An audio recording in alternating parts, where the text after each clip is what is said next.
주시는 성령으로 충만하시기를 주님의 이름으로 축원합니다. 아멘. 우리 그리스도인들이 성령으로 충만해야 되는 까닭이 있습니다. 우리 기독교 대한감리의 신앙 고백의 세 번째 말씀처럼 성령님은 우리와 함께 계시는 하나님이시고 우리를 예수님의 피로 거듭나게 하시고 우리를 거룩하게 하시고 우리를 완전하게 하시며 이 세상과의 싸움에서 승리할 수 있도록 우리에게 힘이 되어주시는 하나님의 영이시기 때문입니다.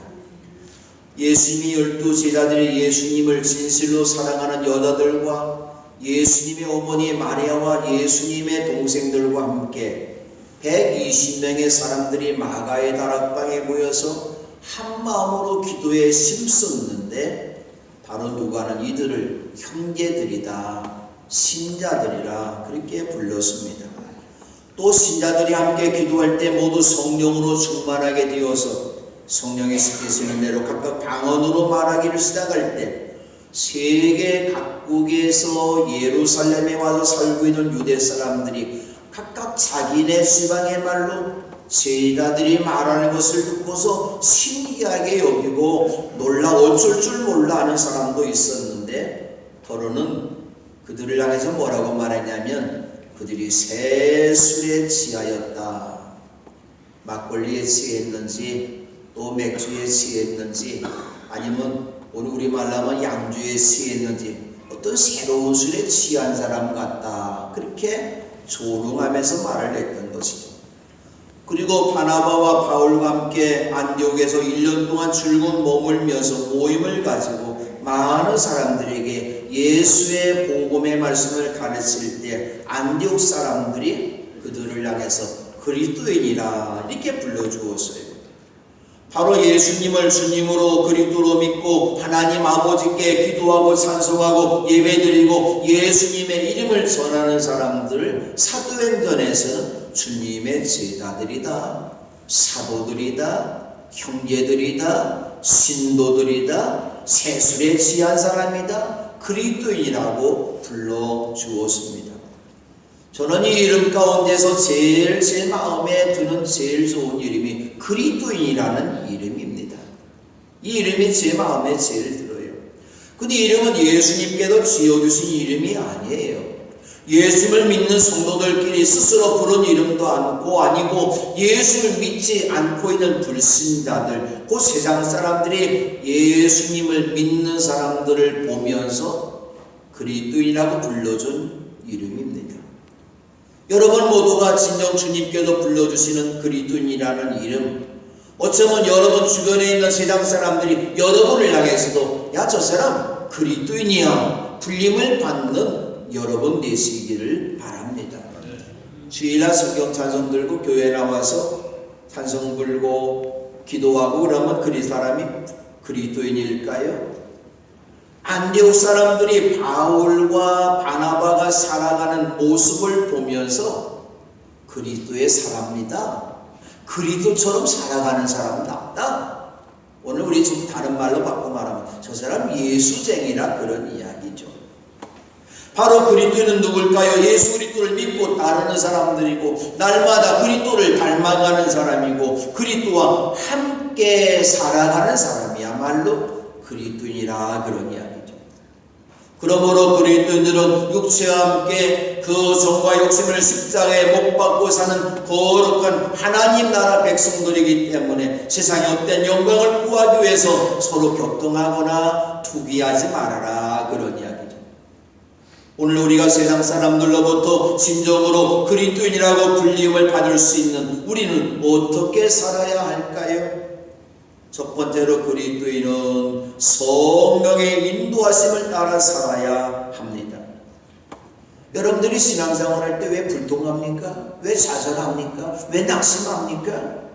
성령의 인도하심을 받고 살지 않고 내 생각대로 육정을 따라 살기 때문에 그런 것입니다.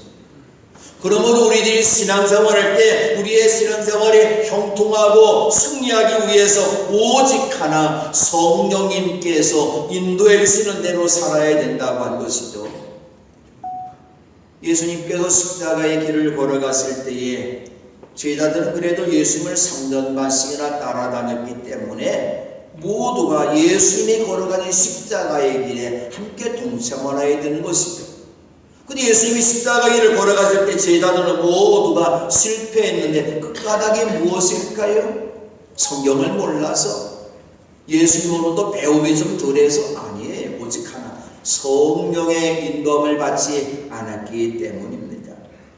제자들은 예수님께서 십자가의 길을 걸어가신다고 말씀하고 내가 죽으니 사흘 만에 부활하신다고 말씀하고 있는데, 십자가의 고난 앞에 있는 예수님을 위해서 기도해야 되는 제자들이, 위로해줘야 되는 제자들이 자리 다툼이나 하고 있어요.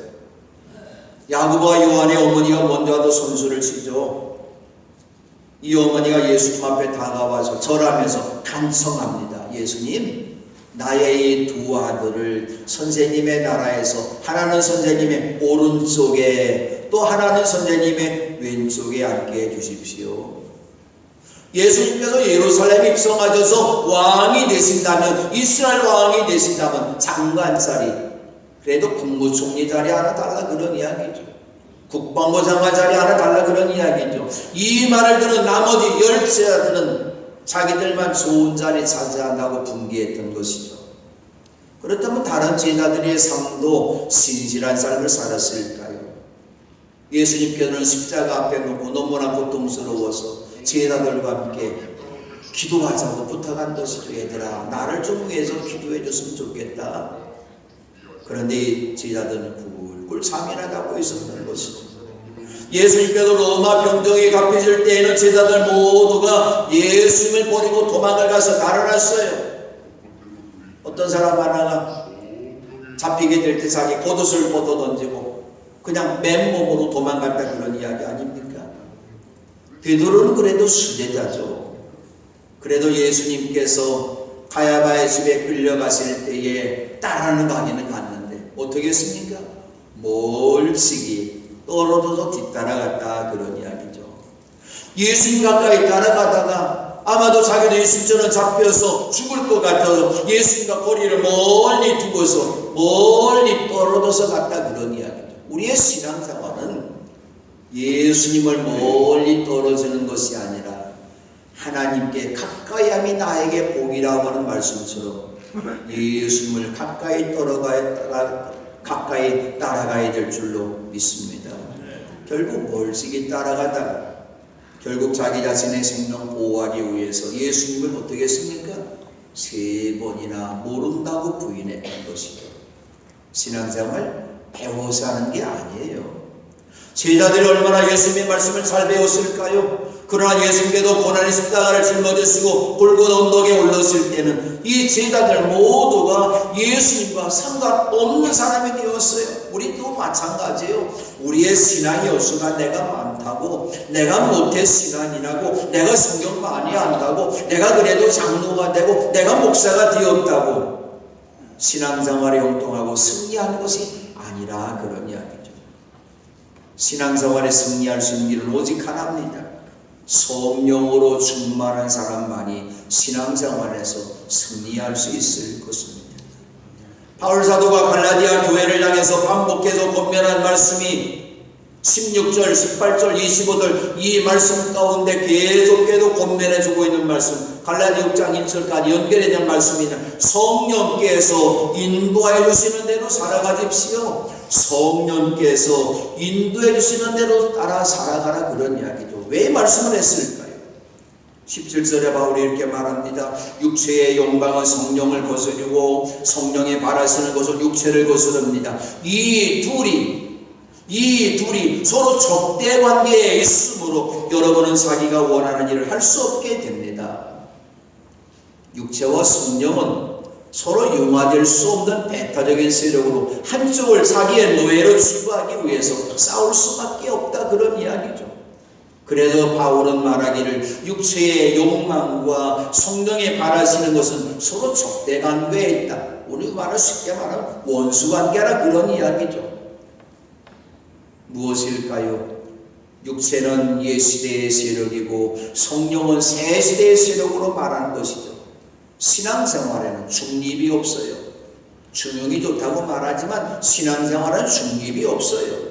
육체에 속하든지 아니면 성령에 속하든지 우리 어느 한쪽에 속해야 된다는 것이죠. 그럼 우리가 승리하기 위해서 어떻게 해야 될까요? 분명합니다. 성령님께서 인도해 주시는 대로 살아가야 된다고 한 것이죠. 두 번째, 그리스도인은 율법 아래 있는 사람이 아닙니다. 하나님께서 이스라엘 백성들에게 율법을 주셨어요. 하나님을 바로 믿고 하나님을 바로 사랑하고 신앙생활 바로 잘하라고 율법을 주셨어요. 근데 율법 때문에 오히려 그것이 그들의 올무가 되어서 율법을 온전히 지킨 사람이 누가 있을까요? 한 사람도 없어요. 어쩌면 율법을 말씀을 받았던 모세도 율법을 온전히 지키지를 못했던 것이죠. 18절에도 바울이 이렇게 말합니다. 그런데 여러분이 성령의 인도하심을 따라 살아가면 율법 아래 있는 것이 아닙니다. 율법 아래 있다는 것은 무엇입니까? 율법을 잘 지켜야 되는데 율법을 잘 지킬 수 있는 사람이 이 땅에 한 사람도 없어요. 율법의 그 어느 하나라도 범하면 그는 죄를 범하는 사람이고 죄를 범하는 사람에게 찾아오는 것은 죽음이라는 것입니다. 욕심이 잉태한 그 죄를 낳고 죄가 장성한데 뭐를 낳는다? 사망을 낳는다 말씀하고 있습니다. 우리가 성령 인도함 받아야 되는 까닭이 바로 여기 있습니다. 율법의 아래에서 해방받았기 때문입니다. 율법 아래 있는 사람에게는 무거운 죄와 죽음이 찾아오지만 성령의 인도하심을 따라 사는 사람에게는 바로 그에게는 율법에서 해방을 받아서 자유함을 받아서 새 생명을 얻은 사람이기 때문입니다. 그러므로 우리가 신앙생활에서 승리하기 위해서는 율법 아래 있으면 안 될 것이고 성령의 인도함을 받아서 주님의 은혜 안에 거할 수 있는 은혜의 사람이 되어야 된다고 한 것입니다. 그렇다면 성령의 인도함을 받기 위해서 육체의 행실을 벗어버려야 된다고 말씀하고 있습니다. 육체 행실이 뭘까? 오늘 성경에서는 육체를 두 가지 의미로 사용합니다. 하나는 사연적인 인간의 신체를 가르치는, 여러분이나 저나 다 이 자연적인 신체, 이 몸을 갖고 있는 것이죠. 그런데 다른 하나 육체를 사용할 때에는 하나님 앞에 대적하는 삶을 말할 때, 죄의 다스림을 받는 삶을 말할 때 육체의 행실이다, 그렇게 말씀하고 있습니다. 좋은 행실이 아니라 나쁜 행실이라 그런 이야기죠. 바울이 말한 육체 행실을 5그룹으로 나눌 수가 있는데 첫 번째는 음행과 더러움과 방탕이죠. 이 세 가지의 제약이 무엇일까요? 순결함과 거룩함과 깨끗함과 반대되는 것이죠. 음행이 무엇일까요? 비도덕적인 것입니다. 부정한 모든 종류의 성적 접촉을 가르치는 것을 음행이라 그렇게 말합니다. 음행은 무엇일까요? 하나님의 창조 질서를 파괴한 행위가 바로 음행인 것이죠. 하나님께서 원하시는 것은 남자와 여자의 결혼이죠. 아담과 하와의 결혼이에요. 근데 요즘에 병적인 사람들이 있어요. 인정해 달라는 거예요. 남자와 남자끼리 결혼해도 인정해 달라는 거예요. 여자와 여자끼리 결혼해도 인정해 달라는 게 분명히 잘못된 것이죠. 그것도 바로 음행이라 그런 이야기죠. 더러움 무엇일까요? 도덕적으로, 육체적으로, 종교적으로 불결한 것, 불결한 것과 접촉하는 모든 것 더러움이다. 방탕이 무엇일까요? 음탕과 음란을 말하고 있는 억제할 수 없는 유욕이나 무절제한 모든 것들, 부도덕한 것, 외설적인 모든 것을 말할 때 방탕한 것이다. 어쩌면 탕자도 방탕의 길을 떠났다가 아버지 품으로 돌아오지 않았습니까? 두 번째는 우상 숭배와 마술입니다. 하나님을 가장 온전히 숨기기 위해서, 하나님을 진정으로 사랑하기 위해서 우리의 모든 우상 숭배를 버려야 되는 것이죠. 우상 숭배는 무엇입니까? 하나님보다도 더 사랑하는 것이 바로 우상 숭배예요. 내 자녀보다도, 내 남편보다도, 어쩌면 나 자신보다도 하나님을 더 사랑하는 것이 바로 우상 숭배이기 때문에 우상 숭배를 버려라. 세 번째로 원수 매듭과 다툼과 시기와 분냄이죠. 이것이 왜 일어나고 있을까요? 어쩜 우리의 마음속에서부터 이런 원수맺음이 있어요. 다툼이 있어요. 시기가 있어요. 분냄이 있어요. 누구에게 나타났습니까? 아담과 하와의 첫 번째 아들 가인에게 이 마음이 있어요. 하나님께서 아벨의 제사를 잘 받으신 걸 보면서 분냄의 시기가 나타납니다. 결국 다툼이 나타납니다. 어쩌면 동생과의 사이에도 원수 맺는 사이가 되었던 것이죠. 분냄이 무엇일까요? 하나님이 가인을 향해서 책망하셨어요. 새가 네 앞에 엎드려 있어. 너 조심해야 돼. 그런데도 경고의 말씀을 듣지 않고 들러들 동생을 데리고나 돌려서 죽인 것이죠. 분냄은 어쩌면 결국 큰 제약으로 이어진다고 하는 것입니다. 네 번째, 분쟁과 분열과 파당과 질투입니다. 이것은 무엇일까? 이기적인 야심이요, 당쟁심이요, 당파심이요, 서로 불화하고 불일치하고 분열하는 것이죠. 파당하는 것, 질투하는 것, 무엇일까요? 남이 나보다 잘 되는 거 배가 아픈 거, 질투가 나타나는 것이죠. 다섯 번째, 술 취한 병청 망청 먹고 마시는 노름이라고 말합니다. 술 취하는 것, 술에만 취하는 것이 아니라 담배에 취해서도 안 되고 세상 쾌락에 취해서도 아니 되고 흥청망청 먹고 마시는 노름에 취해서도 안 된다, 그런 이야기입니다.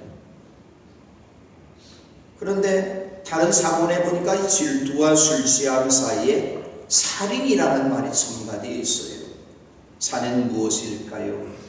결국 이러한 모든 죄를 짓는 사람이 마지막에 결국 다른 사람을 해치는 살인이 있는 거죠. 어쩌면 이런 살인이 자기 자신을 죽이는 자살로도 이루어지는 살인도 있다고 하는 것이죠. 근데 분명히 말합니다. 이런 모든 육체의 실이 드러나게 된다. 난 모르게 죄를 졌는데 드러나게 된다, 그러면. 아담과 하와가 선악과를 따먹었는데 하나님이 보고 계세요. 불꽃 같은 눈동자로 보고 계세요.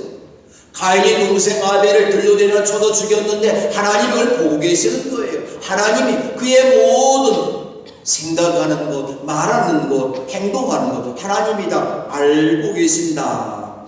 그리고 다 드러나게 된다. 사람을 속일 수 있을지 모르지만 심판하시는 하나님 앞에 숨길 수 없다, 그런 이야기입니다. 그러므로 육체 행실이 있었을 때, 나쁜 행실이 있었을 때 우리는 언제나 하나님 아버지 앞에 우리 죄를 회개하고 용서함 받아야 된다는 것이죠. 왜 육체 행실을 따라 사는 것, 그렇게 해서는 안 된다고 말할 수 있을까요? 하나님의 나라를 상속받지 못하기 때문입니다. 평행의 부흥사 최봉성 목사님, 최원동 목사님께서 예수 천당을 외쳤어요. 왜 그렇습니까? 예수 믿고 진실한 삶을 살아갈 때 우리 육신의 장막집이 무너지는 날 하나님의 나라에 들어가야 되는데, 모세가 말한 것처럼 우리의 인생의 연수가 70이요 80이라도 신속히 간다, 날아간다. 그리고 우리가 죽은 다음에 영원히 살아야 되는데, 하나님 나라에 가서 영원히 살아가야 되는데, 육체 행실을 따라 사는 사람들은 하나님의 나라를 상속받지 못한다고 말씀하고 있습니다. 그러므로 우리가 육체 행실을 따라 살지 않기 위해서 성령의 인도함을 따라 살아야 되는 것이죠. 성령의 인도함을 따라 사는 사람이야말로 천국 생활을 하는 사람이죠. 여러분 심령이 평안하기를 원하십니까? 여러분의 가정이 행복하기를 원하십니까? 성령의 다스림을 받는 여러분 되시기 바랍니다. 세 번째로 그리스도인은 성령의 열매로 풍성한 사람입니다. 육신의 생각은 사망이라고 그랬어요. 영의 생각은 생명과 평안이기 때문에 그리스도인들은 육체 행실을 다 버리고 성령을 따라가는 삶을 통해서 성령의 열매를 맺으라고 말씀합니다. 성령의 9가지 열매, 우리가 너무나 잘 알고 있는 말씀이죠. 이 그리스도인의 3대 성품을 말하는데 이 9가지 성품을 세 정도로 나눌 수가 있는데, 사랑과 기쁨과 평은 하나님과 나와의 관계에서 맺어지는 열매입니다. 하나님과 나와의 관계가 잘 맺어질 때 이 열매를 맺을 수가 있어요. 인내와 친절과 선함은 나와 이웃과의 관계에서 맺어지는 열매입니다. 세 번째로 신실과 온유와 절제는 나 자신과의 관계에서 내 심령을 깨끗하게 하고 내 심령을 거룩하게 하고 내 심령을 주님이 보실 때 완전하게 만들어 갈 때 성령의 열매를 맺을 수 있는 것입니다. 그러므로 성령 열매를 맺기 위해서 우리는 먼저 하나님을 사랑하고 이웃과의 관계에서도 이웃을 내 몸처럼 사랑하고 내 자신을 늘 깨끗하게 우리의 모습을 만들어 가야 돼야만이 우리는 승리할 수 있다는 것이죠. 사랑의 열매, 교만하지 않는 것이죠. 시기하지 않는 것이죠. 뽐내지 않는 것이죠. 상대의 죄와 허물까지 덮어주고 감싸주는 것이죠. 하나님의 사랑이 이런 사랑이었어요. 우리의 모든 죄를 다 덮어주셨어요. 동이 서에서 먼 것처럼 멀리 옮겨버리셨어요. 양털보다도 흰눈보다도 더 심히 우리의 모든 죄를 사해 주셨어요. 이 사랑 받았습니까? 그 사랑 가지고 하나님을 사랑하고 내 가족을 사랑하고 우리 교회 성도들을 서로 사랑하고 불신자들까지 사랑하고 나에게 피해를 주었던 원수까지라도 사랑하는 이 사랑함이 여러분에게 있어야 될 줄로 믿습니다. 이 사랑을 어떻게 하라고 했습니까? 말과 혀로가 아니라 행동으로 사랑하는 것이죠. 기쁨의 열매는 무엇일까요? 항상 기뻐하는 마음이죠. 바울이 말합니다. 항상 기뻐하십시오. 어떻게 항상 기뻐할 수 있습니까? 돈이 많으면 기쁨이 나오겠죠. 좋은 아파트 가서 살면 기쁨이 나오겠죠. 맛있는 음식 먹으면 기쁨이 있겠죠. 이 모든 기쁨은 다 세상적인 거예요. 세상적인 것이 다 떠나면 기쁨이 자연히 사라지는 거예요. 우리 기쁨은 예수님 안에서, 성령님 안에서 기뻐할 수 있는 것이죠. 이 기쁨을 여러분이 얻으시기를 바랍니다. 아멘. 화평의 열매는 무엇일까요? 내 마음속에 화평이 없으니까 부활하신 예수님을 만나는 사람만이 화평의 열매를 맺을 수가 있습니다. 부활하신 예수님이 말씀합니다. 너희들에게 평화가 있을지어다. 화평하라 그런 이야기죠. 이 화평을 얻었으니까 더 나 자신을 낮추고 겸손하게 다른 사람들을 대할 때 화평의 열매를 맺을 수가 있습니다. 인내 열매는 무엇입니까? 모든 일에 성급하지 않는 마음이죠. 화가 나는 날이 있어도 말과 행동에 조급하지 않고 오래 참고 인내하는 것입니다. 시험과 고통과 나를 만난다 할지라도 요동하지 않는 것이죠. 이 인내가 있을 때 여러분은 진정으로 주의 사람이 될 수 있는 줄로 믿습니다. 친절의 열매는 무엇일까요? 제가 늘 하는 이야기지만 우리 교회 나오실 때 오늘 여러분들이 만나는 분이 누구를 만날까요? 안내위원들 만나요. 영접위원들 만나는데 영접위원들 얼굴 모습이 굳어 있어요. 그래서는 안 돼요. 우리 영접위원들이 교회 나오시기 전에 꼭 거울을 바라보시고 한번 밝은 미소로 웃는 모습이 돼야 되는데 그러지 못하면 여러분도 은혜가 안 되고 여러분의 얼굴을 처음 보는 사람도 은혜가 안 되는 것이죠. 친절이 무엇일까요? 유익과 선과 덕과 관대와 은혜와 자비인데 이 친절의 열매는 바로 여러분의 웃음과 미소로 맞이할 수 있는 여러분 되시기 바랍니다. 선함의 열매는 빛의 열매입니다. 나보다 약한 사람을 말과 행동으로 무시하지 말고 상처를 주지 말고 우리 모두가 선함의 열매로 착함의 열매를 맺는 우리가 되어야 합니다.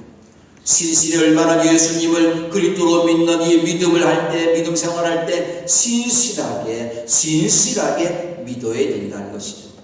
온유의 열매는 친절과 겸손과 공손과 동정과 용납과 노그러움이죠.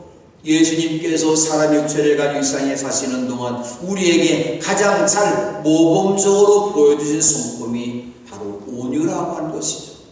예수님이 말씀합니다. 나는 마음이 온유하고 겸손하니 내 멍에를 메고 나한테 배우라. 그리하면 너희는 마음에 쉼을 얻을 것이다.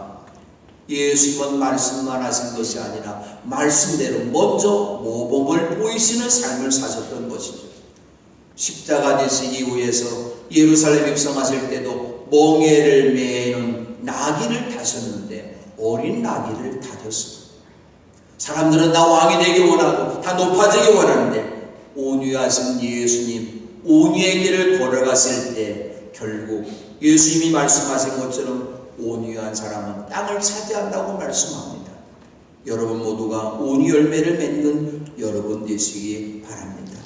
설설매는 무엇일까요? 자기의 욕망과 향락적인 사랑을 차지하고 극복하는 정신인데, 운동선수가 자기 몸을 단련하는 것처럼 절제하고 세상의 모든 욕심에 어쩌면 브레이크를 다는 것이죠. 바울은 성숙한 그리스도인의 삶을 살기 위해서, 성령의 열매를 맺기 위해서 바울이 고백한 것이 무엇입니까? 내가 내 몸을 써 복종하게 하려 함이라. 내가 내 몸을 써도 복종하게 하려고 나는 날마다 죽는다고 고백을 했습니다. 절제가 가장 소중한 열매죠. 절제할 줄 아는 사람만이 주님 앞에 순종할 수 있고, 바로 절제하는 곳에 바로 사랑과 기쁨과 화평과 인내와 친절과 선함과 신실과 온유의 풍성한 열매를 맺을 수 있습니다. 네 번째로 그리스도인은 그리스도 예수께 속한 사람이기 때문에 날마다 우리의 성욕과 욕망을, 내 육체를 십자가의 못을 받고 성령님께서 인도해 주시는 대로 사는 사람입니다. 24절입니다. 그리스도 예수께 속한 사람은 성욕과 욕망과 함께 자기 육체를 십자가에 못 박았습니다. 내 것을 못 박았다, 육체 행실을 못 박았다, 죽었다는 것 아닙니까? 죽었는데 어떻게 나옵니까?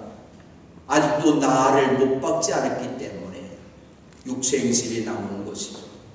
내 모든 것을 다 십자가의 못을 받고, 그리고서는 성령님께서 인도해 주시는 대로 살아가는 성령의 사람이 되시기 바랍니다. 여러분이 구원받은 것, 여러분이 영생을 얻은 것, 성령님께서 인도해 주셨기 때문입니다. 그러므로 이 시간 성령 강림주일, 성령으로 충만함을 받아서 성령의 인도함을 받아서 살아갈 때 여러분 모두가 그리스도의 편지, 좋은 소식을 전해주는 편지, 그리스도의 향기, 사람을 살리는 향기, 사람에게 아름다운 향기를 풍겨서 그를 위로해주는 향기, 그리스도의 대사, 복음을 전하는 대사가 되어서 세상의 빛과 소름처럼 살아가서 여러분이 성령 충만한 사람으로 살아가서 하나님 앞에도 영광 돌리고 이 땅에서도 행복한 성령의 사람들 되시기를 주님의 이름으로 축원합니다. 아멘.